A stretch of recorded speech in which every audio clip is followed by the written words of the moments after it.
Hey everybody, Richie here from RW Hobbies. Welcome back for my January bench update. I'm losing track of dates already. The start of 2023, and that time of the month where I do my little usual spiel of what I've been working on, what I've been purchasing, all that kind of stuff, and just general updates. So, been busy over the holiday period. I've got the Tamiya F-35A, which you remember last month, and I built it. So it took me about 3 weeks to build it. But after that, part of that time I was off work for a couple of weeks and I had to put a lot of time into it. But great kit. The only build anything I've been working on since I last spoke to you. Now I put them on these Trump display cases as always, and people ask me about these. So they used to be really cheap. They used to be like $12 or something, really cheap. You used to get them on sale, maybe $10, $15. But then through COVID, now everything's way more expensive. You're looking at like $30 on these things now. But still, these acrylic cases fit, 72nd scale or smaller, smaller 48 scale aircraft pretty nicely, or warbirds, and actually fits my 32nd scale. If you see behind my shoulder there, the 32nd scale BF-109 fits in nicely too. So here she is. This is the Tamiya F-35A in the 65th Aggressor markings. Now, I know it's hard to see in the case. Like I see, it does fit pretty nice. It's not attached to the base because the weapons base is really detailed, so I can't really kind of pivot it too much about it sliding. So it does fit in these cases perfectly. I think this is case 9808 is the SKU number. Just Google, there's all different sizes and stuff. And there she is. What a great build. So let me put this down so it's safe, and then we can talk about it. So I'm going to throw a little video up, as always, outside, so you can kind of see a little closer up and more detailed how it turned out. Really, really great build. Enjoyed it a lot. Now, I was hesitant, like F-35s, as most people, like boring aircrafts, just like the modern stuff, and the latest generation, just, you can't really weather them, you can't really do colors, all that kind of stuff. That didn't prove case with this guy at all. I did obviously the aggressor markings. I was getting a mask set in the end. I just masked it myself. So obviously that added some complexity, some time to mask it all. Not that it's completely really difficult, just a little time consuming. So I masked it up, painted the camo, and got different colors. So rather than just doing your usual camouflage gray, we did different colors on here. Added a round tape. Now, few things here. Disclaimer, which I'm gonna put in my build video series. I know it's an aggressor, and there's a couple of things I did because I want to make it look cool, so it's on my shelf, not necessarily historically accurate. So I put sidewinders, I put missile rails on it. I put some AMRAAMs in the weapons bay. Now, I know aggressors, you have the pods, and you wouldn't be carrying that kind of ordnance, right? So I totally get it, but for me, it just looked a lot nicer on the stand. That's why I did it. Also, doing some research, this is an earlier airframe, this one, and it did have the round tape on it exposed. When you look at pictures, reference pictures, it does have the round tape visible. The modern ones, you don't see the round tape. All kind of blends in now, same color. So if you look at pictures online of this particular aggressor bird, you don't see the round tape, because what happened is, I guess, they put the round tape on, and because it's like an aggressor training, simulated exercise, not an operational kind of jet, they just painted the camo over the round tape, so you don't see it. Whereas on my ones, you can see here, I did put the round tape on it, just add some more detail. I really like it. It turned out really nicely, especially on the other side. There's tons of round tape, and yeah, that's one thing about this kit. The box is packed full of plastic, and there are like 300 decals in there, and it is a lot of work. If you like doing like Phantoms, like F4 Phantoms, and a lot of decals, this is a good one for you. Do the early versions. So in the kit, I think it was 8 different versions. The US and one other version, I think maybe Japanese, are the earlier versions of the F-35A, where you actually use a round tape. The other 6 versions are later, so you don't use the round tape decals at all. Talking of which, I think there's always discussion about how thick, the scale detail and the round tape. Looking at this now, it's painted, and in the case, it looks absolutely perfect. There's no heavy duty like some of the Kitty Hawk or Meng stuff. We really thick like F-22 and F-35 RAM markings. On this one, it looks absolute to me, for my eye, looking at the case, it looks perfect. No complaints there at all. Were a couple of interesting paints mixes. I think the exhaust wanted a couple of LP colors mixed. Now, I did have those colors, and I did do that, and it actually looks a really, really nice color. So I do have another one, which you actually see very shortly, which I'm going to do on Australian markings at some point. And I think for that one, I will definitely make sure I get the right LP mixes and mix it, because the colors, they are really nice. It's mixing browns and metallic grays and all different things. Paint itself, MRP camouflage gray. To me, still the best camouflage gray for an F-35. It comes with a pack. I think you can buy 2, where it has like has the F-35. Sorry, it has the camouflage grey, and it has like a pearlescent thing you put over it. I don't bother with that at all. I bought that. I just use purely the camouflage grey.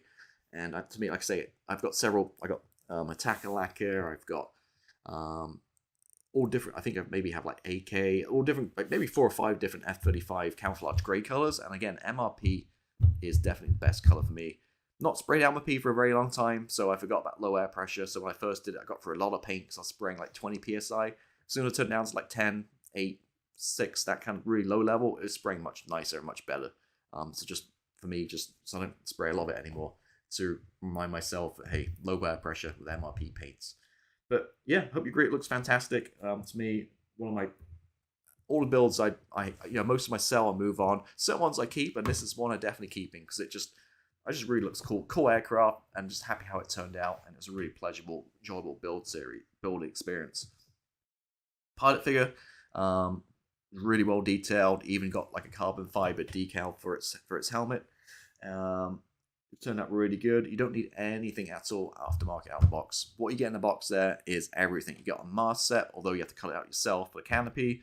You got all the decals, all the markings. You got a pilot figure. The seat's okay. The nozzle's good. The weapons are all one-piece slide molded. You don't need to go out and buy anything on this. So what you see in the box is pretty much all you need. Obviously, for me, I did an aggressor, so I had to get the Caracal decals, aggressor markings for the squadron markings at the back. But other than that, everything is good to go. So that is it. Really happy. Start the year off really happy. Again, it's one of my most favorite builds of all time. I think it's crazy.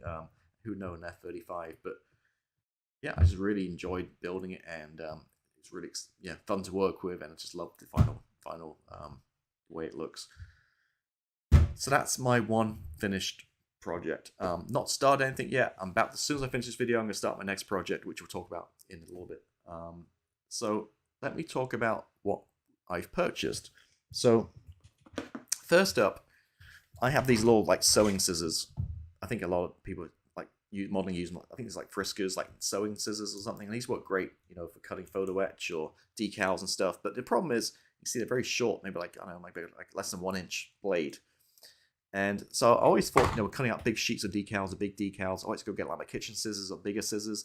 So I finally got myself some craft scissors, or some bigger scissors, should I say. And these, this was a bargain. So I went to Hobby Lobby, and they had 40% off all scissors. And they had all these kinds of scissors, $30 sewing ones, all these kinds. I saw these are Singer, which is a sewing brand, obviously, they make sewing machines.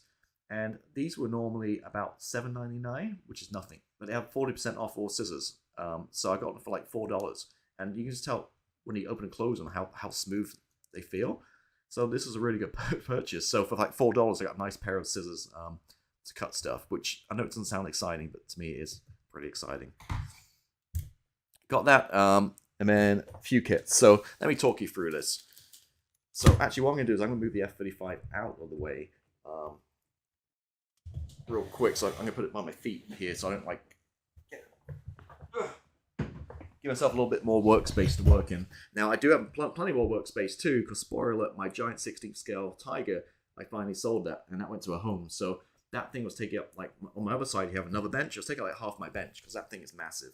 So that's come to a new home, and I'm very pleased, not only to sell it, but just to create extra space in the workshop as well. So, first up is this guy, and this is Trumpeter's 35th scale T14 tank. Now, if you're on a T14, I think this is one of the better ones to get from what I've seen. I have built a Taken one years ago, like 5 years ago maybe. I didn't even finish it. I actually just threw it away for like a year ago when I moved.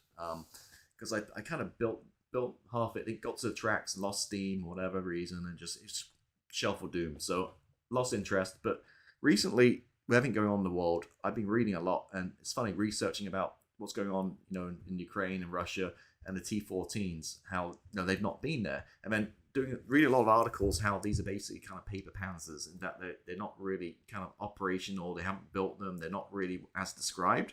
And it's just very interesting reading all those articles about T14. And to be honest, it is a good looking tank. So you just got fancy, you know what, I'd just build one. So maybe not the boring green, there's a couple of camouflage options in here. But I thought, let's build a T14 because I got inkling to do some armor. It's been a while, and just want to do a piece of armor. So I got T14, again, Trumpeter. Now, these aren't cheap trumpeter kits now. They used to be really cheap, last few years, the prices go up, up, up, and up.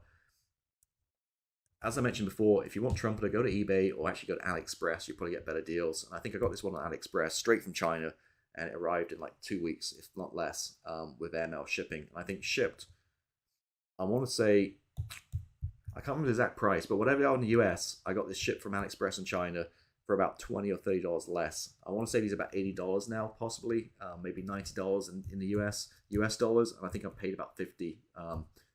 Whatever, about 20, 30 less than whatever they retail in the US. So if you want trumpeter and save a little bit of money, again, AliExpress is your friend. For some reason, I mentioned this before, the search function sucks. I guess it's a Chinese website, so with English language, it's not always great. So on a cell phone, it never works with scale. So if you've got like 135 trumpeter, it just gives you all kinds of weird stuff. Whereas on a desktop, it seems to work a lot better for some reason than a mobile app. So desktop works, and I find, to be honest with you, the easiest way to search kits on AliExpress is just put the model number in. So this is 09528. So just put in like trumpeter 09528, and that's normally the best way to get this kind of stuff using their search function. So I got a tank, and I thought, well, let's jazz it up a little bit.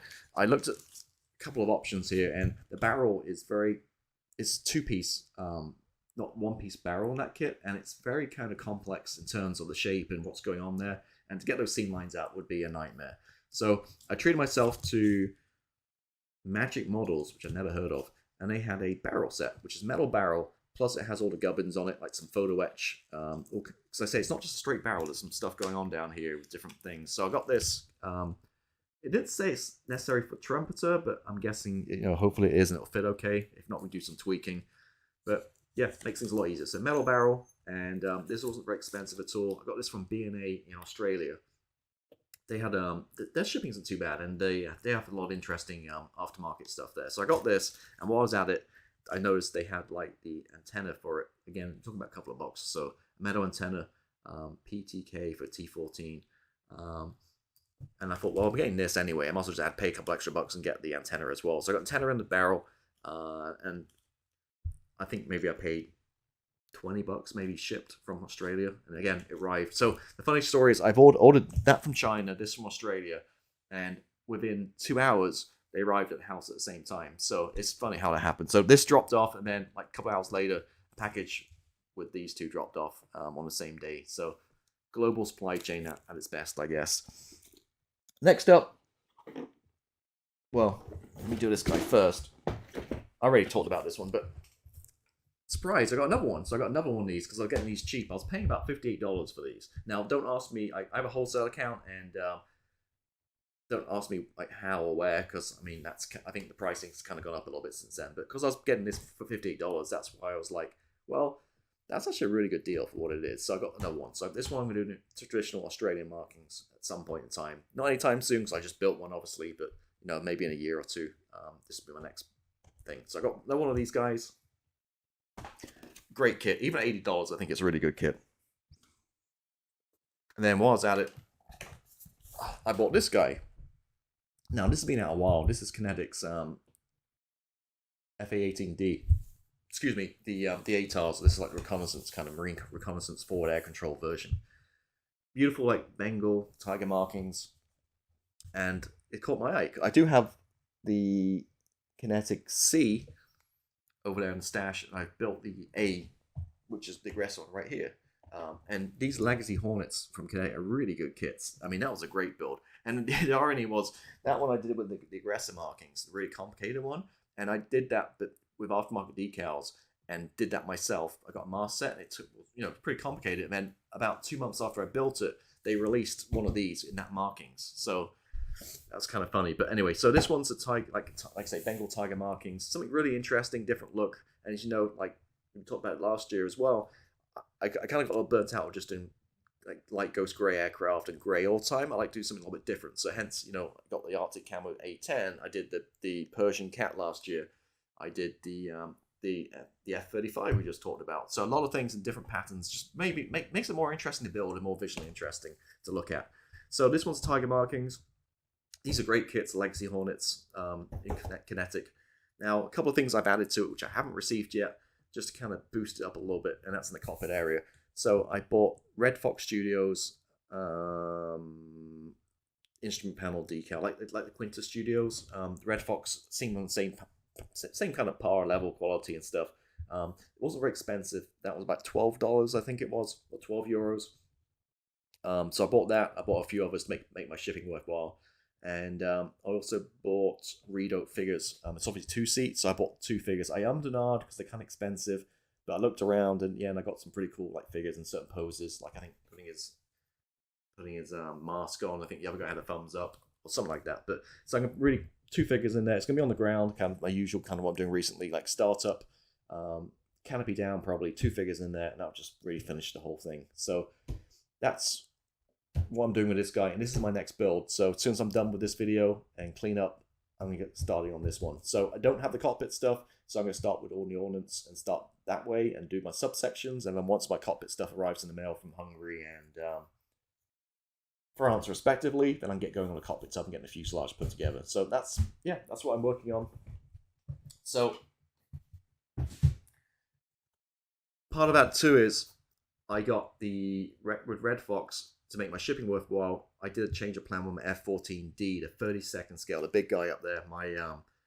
That's gonna be my super build for this year. So I'm gonna get this one out of the way, and then seeing how am I doing like real life timelines, and how much time I have, either spring or summer. I'm gonna do the F-14D Tomcat by Trumpeter 32nd scale in probably the I'm not sure which markings yet, but maybe. Yeah, I don't know, but the big guy, I'm gonna do it, and then I have a lot of aftermarket for it, including the Ares resin cockpit set. But change of plan with that one too. So I'm not using this. I'm gonna go with the Red Fox 3D printed instruments, and I got Red Fox pilots for that too. So 2 really cool pilot figures, and same deal as that one. Because I'm really enjoying putting pilot figures in now into the aircraft, even though not in flight.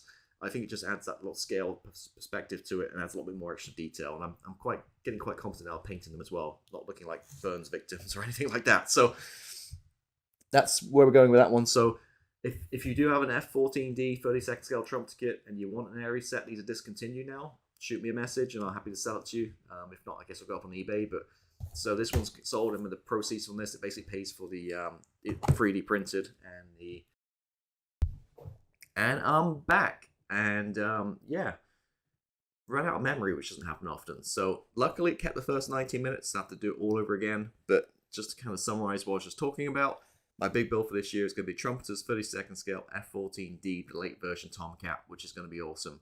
One thing I didn't mention earlier too, F-35 build, the Tamiya kit. I just did a 8-part video build series for that one. That's over on Patreon. We're well on the way with that one. I think part 4 or 5 up already. So if you want to check out my build and see how I tackle that kit in aggressor markings, go ahead and check out Patreon. The link is below, as always. That is it. Hopefully everybody's having a great new year and having fun modeling, and I shall check in with you in about 4 or 5 weeks time. So have a good one. I'll see you next time. Bye.